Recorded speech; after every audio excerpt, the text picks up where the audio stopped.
Hello friends, मैं हूं doctor Arpana. स्वागत है आप सब लोगों का आपके अपने यूट्यूब चैनल में। दोस्तों, मैं शेयर करती हूं आप लोगों के साथ कुछ हेल्थ टिप्स और साथ ही हम बात करते हैं कि किस तरह से होम्योपैथी आप लोगों को अलग अलग बीमारियों में मदद कर सकती है। दोस्तों, आज हम लोग बात करेंगे सिस्टाइटिस के बारे में। सिस्टाइटिस या जिसको हम ब्लैडर इन्फ्लेमेशन कह सकते हैं। तो सिस्टाइटिस क्या होता है, क्यों होता है और होम्योपैथी की कौन सी दवाइयाँ हैं जो इसमें आपको मदद कर सकती है। तो दोस्तों, अगर आप लोग मेरे चैनल में नए हैं तो चैनल को सब्सक्राइब करके बेल बटन को दबाना बिल्कुल भी नहीं भूलें, ताकि मैं जब भी कोई वीडियो पब्लिश करूं आप कुछ भी मिस नहीं करें। दोस्तों, अगर आप लोग चाहते हैं अपने सवाल मेरे से लाइव पूछना तो आप लाइव कंसल्टेशन के माध्यम से कर सकते हैं और आप ज्वाइन कर सकते हैं और लाइव कंसल्टेशन का एक हिस्सा हो सकते हैं।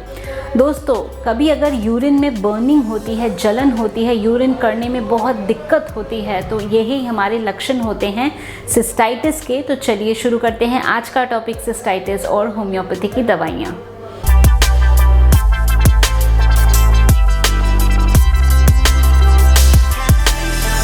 सिस्टाइटिस या ब्लैडर में इन्फ्लेमेशन होना, जिसकी वजह से आपको डिसयूरिया यानी कि पेनफुल यूरिनेशन, अर्जेंसी, आपको बार बार यूरिन आना, बार बार यूरिन की फ्रीक्वेंसी होना, पर जब आप यूरिन पास करने जाते हैं यूरिन आपको ठीक से नहीं होता है, यूरिन खुल के नहीं होता है, यूरिन करने में आपको बहुत ज़्यादा जलन का महसूस होता है, पेन का महसूस होता है। यही लक्षण होते हैं हमारे सिस्टाइटिस के। दोस्तों, सिस्टाइटिस के क्या कारण होते हैं? सिस्टाइटिस का कारण इन्फेक्शन हो सकता है, इकोलाई इन्फेक्शन, जो कि सबसे बड़ा इसका एक रीज़न है।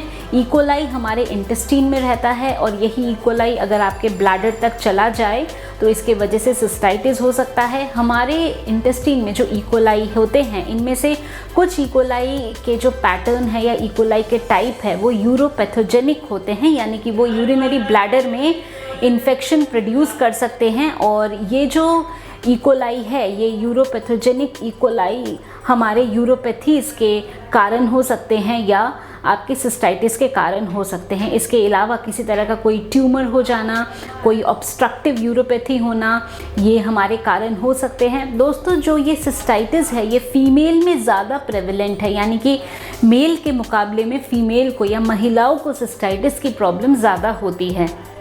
ऐसा क्यों? ऐसा इसलिए क्योंकि फीमेल में जो यूरेथ्रा का लेंथ है वो छोटा होता है या कम होता है। इस वजह से जो इकोलाई है या जो इन्फेक्शन है वो बहुत ही ईजिली यूरिनरी ब्लैडर तक जा सकता है।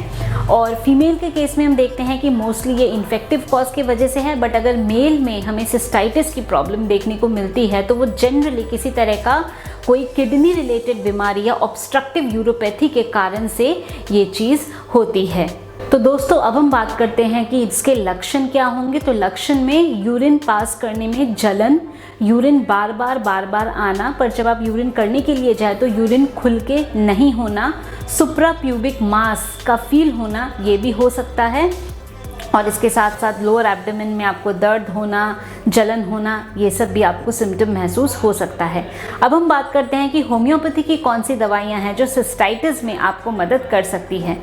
तो दोस्तों, सबसे पहली हमारी दवाई है कैंथेरिस। कैंथेरिस हमें तब देनी है जब आपको जलन बहुत ज़्यादा महसूस होता है, जब बर्निंग एक प्रोमिनेंट सिम्टम होता है सिस्टाइटिस का, या यूरिन पास करने में जलन एक आपको मार्कली सिम्टम प्रेजेंट रहेगा, तो ऐसे में कैंथेरिस मेडिसिन का प्रयोग किया जा सकता है। दोस्तों, जो हमारी नेक्स्ट मेडिसिन है इस केस में वो है स्टेफिस एग्रिया। स्टेफिस एग्रिया फीमेल के केस में ज़्यादा ये अच्छा काम करती है। अगर हमें यंग फीमेल में सिस्टाइटिस की प्रॉब्लम हमें देखने को मिल रही है तो ऐसे में स्टेफिस एग्रिया मेडिसिन का प्रयोग किया जा सकता है। दोस्तों, जो हमारी नेक्स्ट मेडिसिन है सिस्टाइटिस के लिए वो है एपिस मेलिफिका।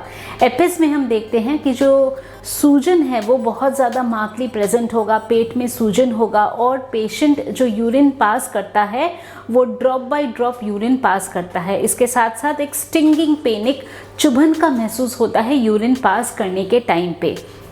तो ऐसे कंडीशन में एपिस मेलिफिका मेडिसिन दिया जा सकता है। दोस्तों, अगर यूरिनरी रिटेंशन हो जाए, यानी यूरिन पास नहीं हो पा रहा, यूरिन इकट्ठा हो गया, इवन बच्चों के केस में भी अगर यूरिनरी रिटेंशन हो तो ऐसे में एपिस मेलिफिका एक बहुत अच्छी मेडिसिन है जो आपको मदद कर सकती है। तो अगर सूजन, एडिमा, सुप्राप्यूबिक मास फील हो रहा है एंड यूरिनरी रिटेंशन है तो एपिस मेडिसिन से यूरिन का जो फ्लो है वो इम्प्रूव होता है और यूरिन ठीक से हो पाता है। दोस्तों, अगली जो हमारी मेडिसिन मेडिसिन है वो है सरसपेरिला। सरसपेरिला भी रीनल इन्फेक्शन या किडनी इन्फेक्शन की एक स्पेसिफिक मेडिसिन है। इसमें हम देखते हैं कि यूरिन करने में दिक्कत होती है, स्पेशली यूरिन जब ख़त्म होने वाला होता है उस टाइम पे जलन या बर्निंग का महसूस ज़्यादा होता है। कभी कभी हम देखते हैं कि यूरिन के साथ साथ कुछ वाइट सेडिमेंट फ्लेक्स वगैरह भी आ रहे हैं। तो kidney related problem, renal infection में अगर यूरिन को ख़त्म करने के टाइम पे जलन का महसूस ज़्यादा हो तो ऐसे में सरसपेरिला अच्छी मेडिसिन है। तो दोस्तों ये हमारी कुछ मेडिसिन्स हैं जो कि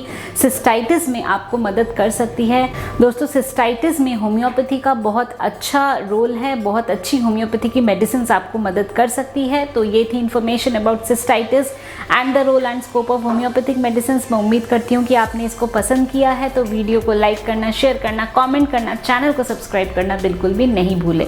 दोस्तों अगर आप लोग चाहते हैं लाइव अपने सवाल पूछना तो आप लाइव कंसल्टेशन के माध्यम से ऐसा कर सकते हैं।